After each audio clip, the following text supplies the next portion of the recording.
When you're selling to the senior market, you're going to run into this form of resistance. Are you with the federal government, or are you with Social Security or Medicare?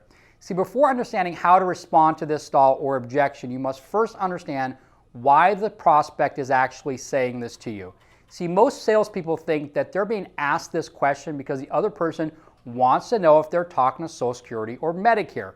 The salesperson feels that they must try to prove to the individual that they're an expert and list all of their credentials and their licenses and things like that. See, guess what? The prospect already knows that you're not with the federal government. If you were, then you would have answered the phone as Social Security or as Medicare. Here's what the individual is actually really asking you. They're asking you, are you going to scam them? This comes down to a trust issue.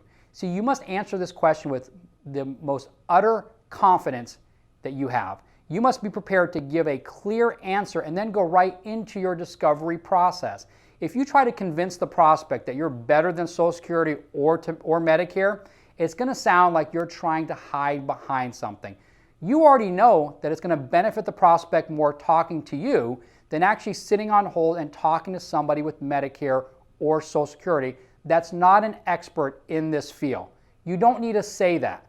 You just need to act that way by how you sound and get right to the point. See, professionals and experts do not waste time. They get right to the point.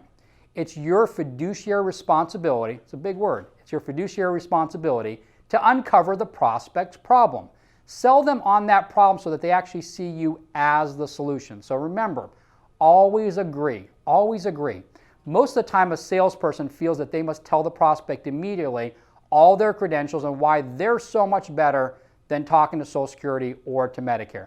That's what a lounge act does in sales. You're not a lounge act. It turns many buyers away that actually could use your help. The individual just asked you a great question, so acknowledge that. You want the other person to be curious with your response to the resistance. Do not use some salesy, cheesy response. Be direct and right to the point. Do not hide behind the fact that you are not with the federal government. So let's go ahead and let's talk about how to respond to the stall. Are you with the federal government, or are you with Medicare or Social Security? So again, they asked a great question, so let's just say that to them. That's a great question, Mary. No, the federal government will not call to help you file your taxes or sign up for Medicare benefits. Let me ask you a question. See, in your response, you've told them that you're not with the federal government, and you've also got them to relate to your response. You want them to view the federal government as the problem. And guess what? You're the solution. You must deliver this response with confidence and go right into your discovery process. So again, let's talk about this stall one more time. The prospect has said to you, are you with the federal government? Are you with Social Security? Are you with Medicare? So here's how you respond. That's a great question, Mary. No, the federal government will not call to help you file your taxes or sign up for Medicare benefit. Let me ask you a question. Boom! Go right into your discovery process. Don't wait for them to acknowledge it.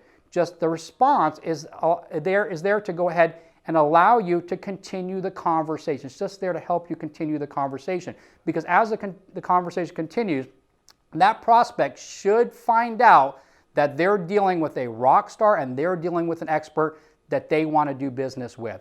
That's how you go ahead and overcome this stall or a resistance. So this will typically work, and it's going to get that potential prospect talking to you to move that conversation forward.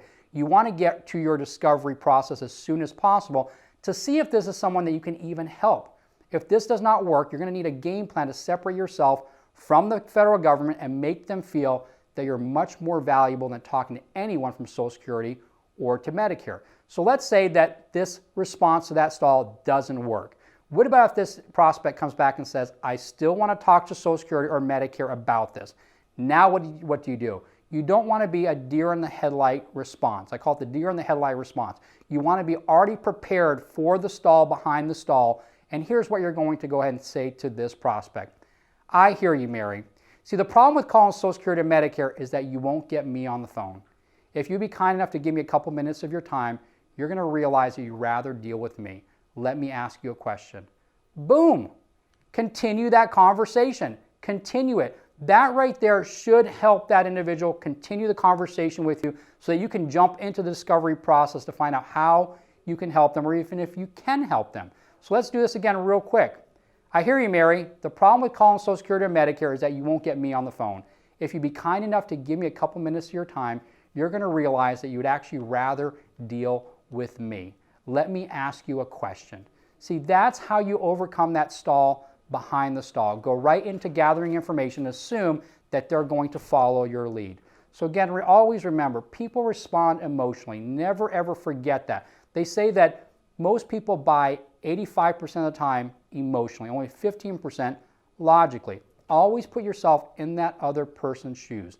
If this still does not work, you're going to have to develop a game plan of open-ended questions to keep them talking.